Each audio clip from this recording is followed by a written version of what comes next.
Welcome to this episode of My VA Disability Claim. All right, today, my name is Carter Hughes, as always, the helpful veteran from Carter Hughes Knowledge Institute.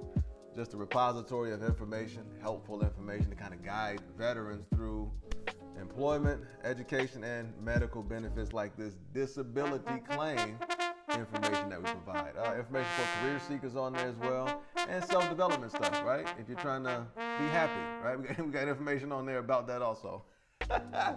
Today we're going to talk about, can I file a VA claim for the event that happened in service? A little play on words, right? We just want to make sure folks are clear about this. Can I file a VA claim for an event that happened? Let's say I'm on the right, I'm on the Humvee, I fall off, boom. Can I file a claim for falling off of the Humvee? No, you can't. You don't file a claim for the event. You file a claim for the resulting conditions. All right? That's what we want to make clear.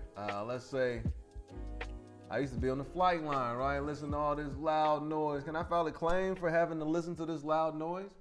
No, but you can file a claim for tinnitus, which is a condition that results, or hearing loss, right?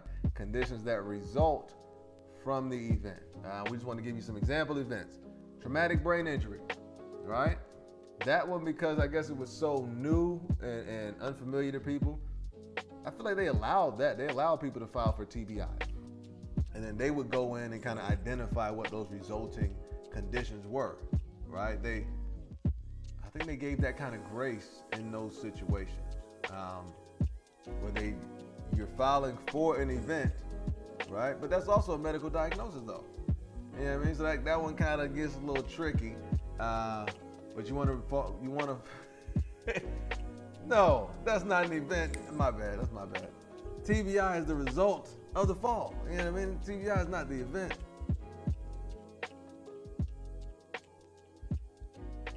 No. Like if you got a blow to the head, the blow to the head is the event. The TBI is the result, the resulting condition from the event. So that's my bad. I shouldn't have put that on there. That's me being a bozo, right? That's all it is. Hysterectomy. Can you file for a hysterectomy? No. But you can file for the resulting conditions, right? Whether it's mental health conditions, whether it's urinary incontinence, which is a very common one. And hysterectomy was a common thing that I saw with female veterans while I was doing claims. That was about 9 years ago now? Yeah, 8-9 years ago now. And it would always or normally lead to mental health situations or urinary incontinence, right? Which is a very common one. As you get older, it's more common than you think, dog. Can you file for a fall or a fight or a car accident? No, but you can file for the conditions that resulted from the fight or the fall or the car accident, all right? So next question, can I file a claim for the conditions that resulted from an event that happened in the service? A resounding yes, indeed. Huh? We got the federal regulation citation there also, 38 CFR 3.1 K, right? In that regulation, it talks about, why you can file. That gives you the sentence, essentially, I have a chronic disability that was caused by military service. So the disability is what you're filing for, not the event. We just want to make sure people are clear on that. You're filing for the conditions that resulted from the event. You're not filing for the event itself, all right? Some example conditions are migraines, right? Incontinence, like we talked about with the hysterectomy. Mental health conditions, right? Knee condition, back conditions, if you had a fall or something like that, or just wear and tear, right? Or if you got diagnosed with something while you were in the service, once you separate, if you're still dealing with that condition, you can file for that as well. But again, we just want to provide some quick clarity. Can I file a VA claim for the event? No. Can I file a VA claim for the condition that resulted from the event? Yes. Huh? Yes, indeed, you can. Resounding yes. All right, that's all we're doing. Keeping it quick, keeping it easy. Learn the information, huh? Use the share, subscribe, all that stuff too, right? I don't say that enough. Share the video, subscribe to the channel.